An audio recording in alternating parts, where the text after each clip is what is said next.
Assalamualaikum warahmatullahi wabarakatuh. Alhamdulillahirabbil alamin. Allahumma shalli wa sallim ala sayyidina Muhammadin wa ala alihi wa sahbihi ajmain. Ilahi anta maqsudi wa ridhaka matubi. A'tini muhabbataka wa ma'rifatak. Kehadapan Kanjeng Nabi Muhammad sallallahu alaihi wasallam dan seluruh ahli silsilah Thariqah Qadiriyah Naqsyabandiyah Masriyalaya, khususnya Guru Agung Pangkasa Bahos. Al-Fatihah. A'udzu billahi minasyaitonir rajim. Bismillahirrahmanirrahim. Alhamdulillahirabbil alamin arrahmanir rahim maliki yaumiddin. Iyyaka na'budu wa iyyaka nasta'in ihdinas siratal mustaqim siratal ladzina an'amta 'alaihim ghairil maghdubi 'alaihim waladdallin. Amin. Assalamualaikum ya malikaz zaman wa ya imamal makan wa ya qa'iman bi amrir rahman wa ya warisal kitab wa ya naiba Rasulillah sallallahu alaihi wasallam ya man minas sama'i wal ardi aidatuhu ya man ahla waqtin kulluhum ailatuhu ya man yunazzalu ghawthu bida'watihi wa yudaru dhar'u bi barakatihi wa rahmatullah wa barakatuh. Assalamualaikum Abah, Assalamualaikum Bangsa Umi.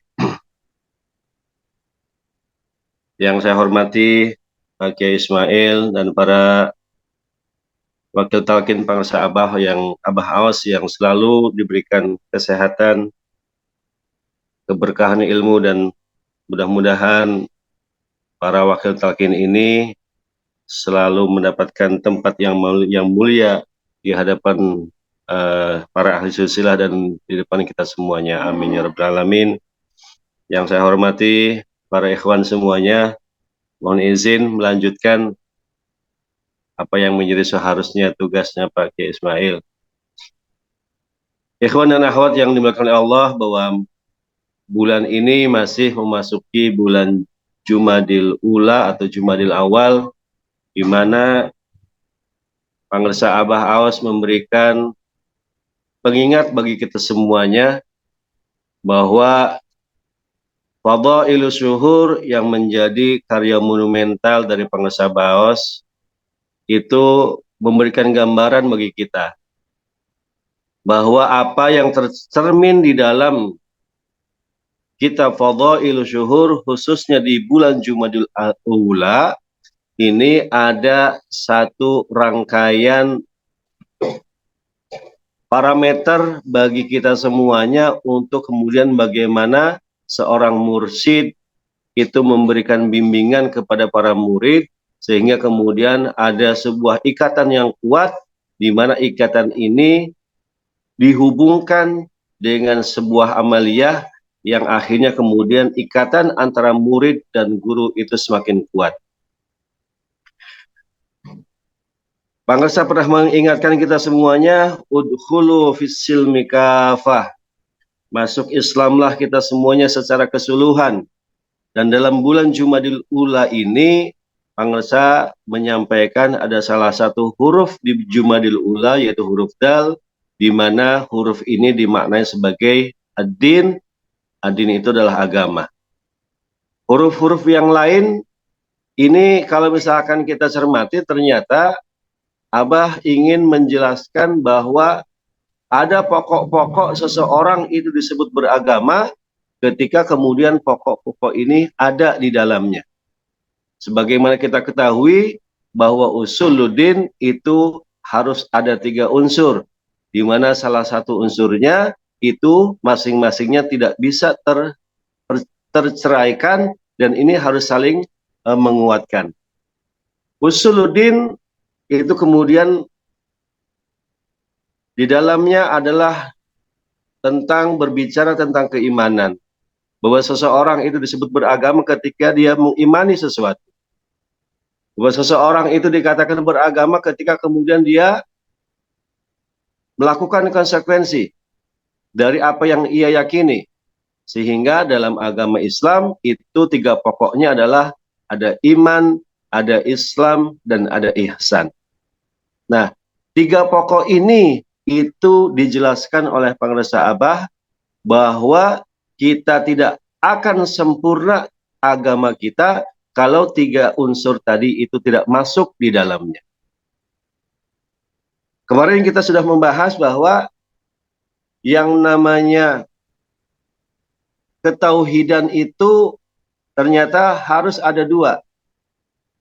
Tauhid sebagai sebuah ilmu dan tauhid sebagai sebuah rasa batiniah. Sehingga dua hal inilah yang menjadi pondasi bagi seseorang itu menjadi syarat untuk beragama. Ketauhidan,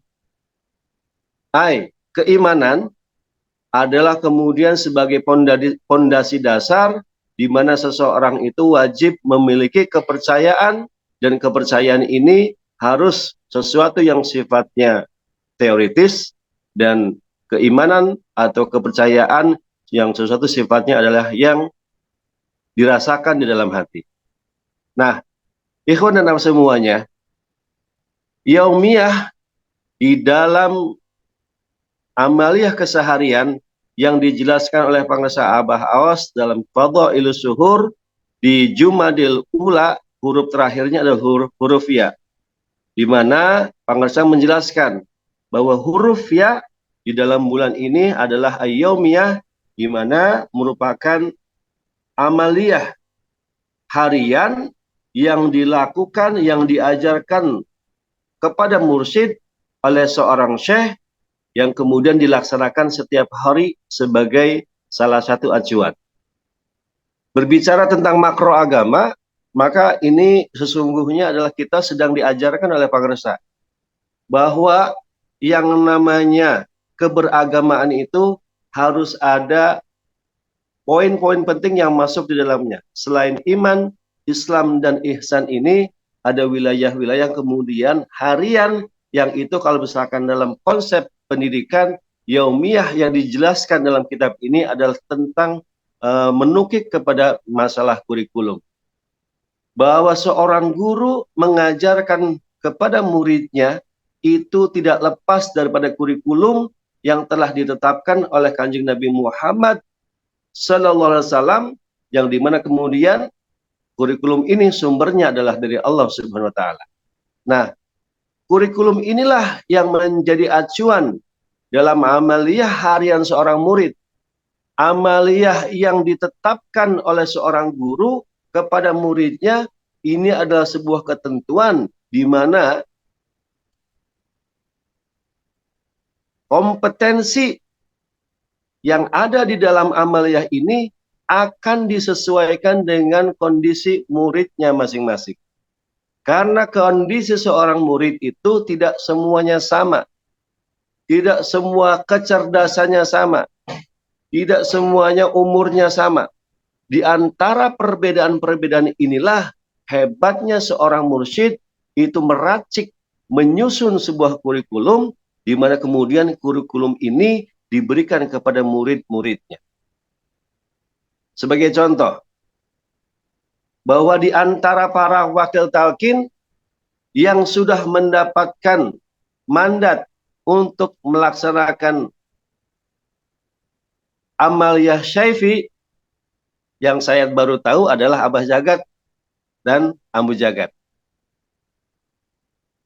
Tidak semua wakil talqin mendapatkan tugas untuk melaksanakan amaliyah syaifi, di mana amaliyah ini seorang yang melaksanakan amaliyah ini ikut dan patuh kepada aturan yang sudah masuk ada di dalamnya. Kurikulum syaifi itu berlaku khusus kepada orang yang khusus, di mana seorang laki-laki, seorang perempuan yang mendapatkan mandat, mendapatkan pengamalan untuk melaksanakan ibadah syaifi ini, itu tidak boleh bersentuhan kulit antara laki-laki dan perempuan, meskipun perempuan itu, laki-laki itu sah, halal secara hukum fikih. Seorang suami menyentuh istrinya itu halal, tetapi ketika melaksanakan amaliyah syaifi ini menjadi batal amaliyah ini.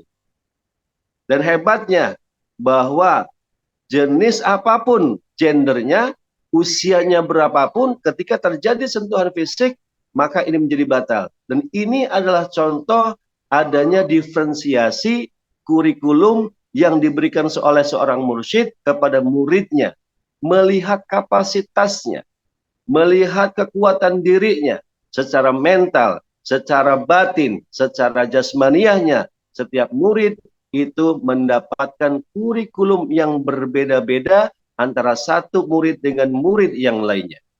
Antara wakil talqin dengan wakil talqin yang lainnya punya amaliyah-amaliyah khusus yang itu diberikan langsung oleh Pangresa Abah kepada murid-muridnya saat ini.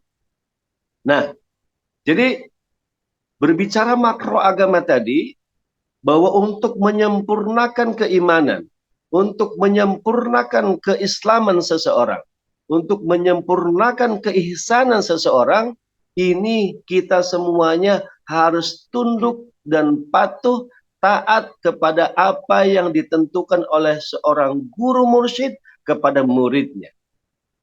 Karena guru mursyid itu sudah mengetahui dari masing-masing muridnya seberapa kekuatan mentalnya, seberapa hebat kecerdasannya, seberapa tahan menghadapi ujian-ujian yang akan dihadapi oleh muridnya. Sehingga seorang mursyid itu akan memberikan porsi yang berbeda-beda kepada muridnya. Jumadil Ula ini adalah sebagai sebuah gambaran bagi kita semuanya. Bahwa payung besar ketorikohan itu masuk dalam agama kita. Di mana kemudian dari payung besar ini, dari rumah besar ini, ada 3 kamar utama yang masing-masing kamar yang ada dalam diri kita, kamar keimanan, kamar keberislaman, dan kamar ihsan ini, itu ketiganya harus dirawat, harus dijaga agar rumah yang kita miliki itu kemudian menjadi nyaman bagi jasmani dan ruhani kita semuanya. Bahasa Sundanya lupa. Ngeunah jasad, apa tuh? Ngeunah nyawa. Jadi ada ungkapan, ada kenyamanan secara jasadiah, ada kenyamanan secara ruhani kita. Ketika kamar-kamar yang ada dalam diri agama kita, kamar iman, kamar Islam dan ihsan yang dirawat, yang dibersihkan setiap harinya, itu membuat ruh kita menjadi nyaman berada di dalam rumah agama kita. Semuanya itu kemudian kenyamanan ini karena kemudian ada sesuatu asupan yang kita makan setiap harinya. Ada menu-menu jasadiah, ada menu-menu ruhaniah yang dimakan oleh kita setiap hari. Menu jasadiahnya adalah kemudian kita melaksanakan ibadah mahdoh yang di dalamnya ada pergerakan fisik. Seperti sholat kita melaksanakan takbiratul ihram, melaksanakan ruku, melaksanakan sujud. Semua gerakan-gerakan jasadiah, gerakan-gerakan jasmaniah ini itu pasti akan memberikan efek yang positif kepada jasmaniah kita. Zikir yang kita laksanakan secara gerak dengan kekuatan yang luar biasa, dengan pukulan yang keras, dengan suara yang lantang, itu secara jasadiah akan menjadi menu jasad, sehingga kemudian ketika jasad kita mengkonsumsi menu yang seperti ini, jasad kita akan menjadi sehat. Dan hebatnya, guru kita kemudian tidak hanya memberikan menu jasadiah, menu ruhaniyahnya pun kemudian diatur sedemikian rupa agar antara jasad dan ruh kita sama-sama mendapatkan porsi makanan yang pas, sehingga kemudian antara tubuh jasadiah dan ruhaniyah mendapatkan kesehatan yang sempurna. Sehat badannya, sehat ruhaninya.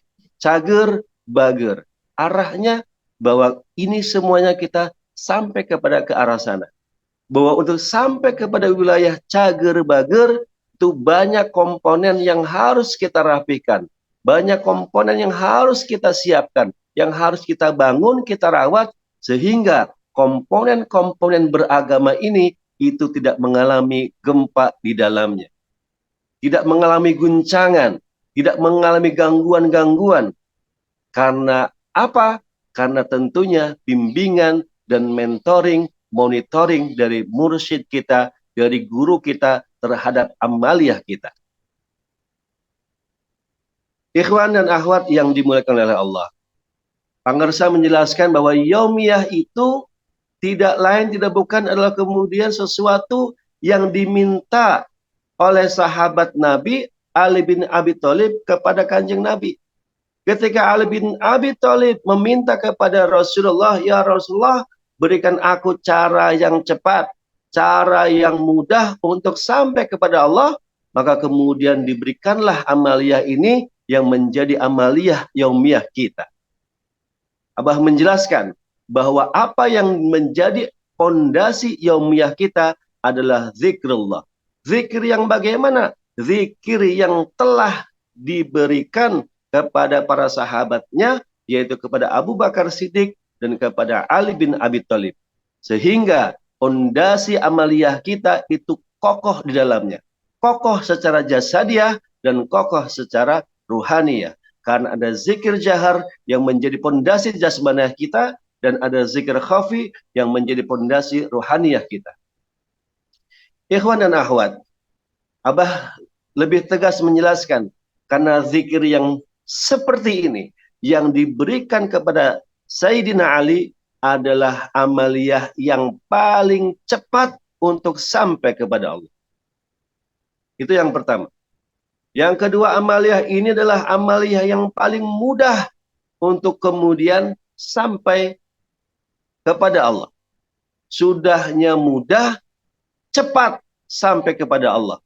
Ini adalah amaliyah super, amaliyah yang kemudian kendaraannya canggih, kecepatannya luar biasa, sehingga kemudian inilah kita sudah mendapatkan apa yang sudah didapatkan oleh Sayyidina Ali dari kanjeng Nabi Muhammad SAW. Dan kita sudah mendapatkan kalimat ini, mendapatkan zikir ini dari guru kita sebagai pewaris kanjeng Nabi Muhammad SAW. Ikhwan dan akhwat, oleh karenanya tugas kita hanya tinggal bersyukur saja. Hanya bersyukur, bersyukur, dan bersyukur atas apa yang sudah Allah karuniakan kepada kita dari guru kita semuanya. Karena guru kita lah kemudian kita dibimbing, diarahkan, dipandu untuk kemudian kita usul kepada Allah. Untuk kemudian kita dimudahkan sampai kepada Allah. Dipercepat perjalanan kita untuk sampai kepada Allah.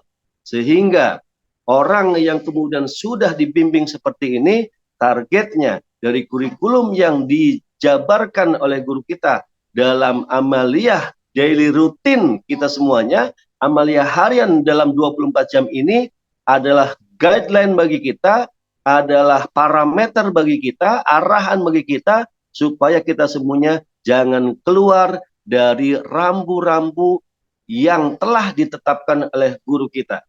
Bisa dipastikan apabila kita keluar dari apa yang telah ditetapkan, pasti akan terjadi gempa rohaniyah dalam diri kita. Kita akan merasakan kegelisahan, kita akan merasakan sesuatu yang kebingungan, karena kemudian kita telah keluar dari apa yang dirambu-rambukan oleh mursyid kita. Karenanya salah satu supaya kemudian kita bisa tetap fokus, bisa tetap menjalankan amal ini secara istiqomah, maka tipsnya adalah kemudian sering-sering kita melakukan suhbah secara zahir dan suhbah secara batiniyah. Abah menyebut ada suhbah sugro, ada suhbah kubro. Dua hal inilah yang kemudian menjadi salah satu tips agar kita semuanya bisa istiqomah menjalankan kurikulum yang telah ditetapkan oleh guru kita, sehingga kemudian kita bisa terus lurus, mulus, istiqomah menjalankan ajaran para pecinta kesucian jiwa. Dan satu lagi, bahwa kalau ke abahnya jauh, ada tangan kanan abah, ada para kiai, para wakil talqin yang akan membantu kita semuanya untuk lebih faham, untuk lebih giat, untuk mendapatkan kekuatan batiniah, untuk mendapatkan support agar kita semuanya tidak lalai dengan apa yang menjadi tugas seorang murid, yaitu melaksanakan titah-titah guru dari apa yang sudah ditetapkan dalam proses keseharian kita. Oleh karenanya, kita berterima kasih kepada para wakil talqin yang selalu istiqomah menemani kita, membimbing kita di setiap manaqib kita, di setiap harinya, setiap sorenya. Mudah-mudahan para wakil talqin Abah diberikan kekuatan, diberikan kesabaran dalam membimbing kita semuanya, dan ditambahkan berkah karomahnya, sehingga kemudian karomah dan berkah ini sampai kepada kita semuanya. Amin ya rabbal alamin. Berkah semuanya segalanya. Mohon maaf apabila banyak kesalahan dan kekurangan yang seharusnya ilmu Allah kita dapatkan dari wakil kita, wakil talqin kita semuanya, Pak Kiai Ismail Rashid. Mudah-mudahan di kemudian hari kita akan mendapatkan ilmu Allah yang disampaikan melalui beliau. Mohon maaf banyak kesalahan dan kekurangan. Billahi taufiq wal hidayah. Assalamualaikum warahmatullahi wabarakatuh.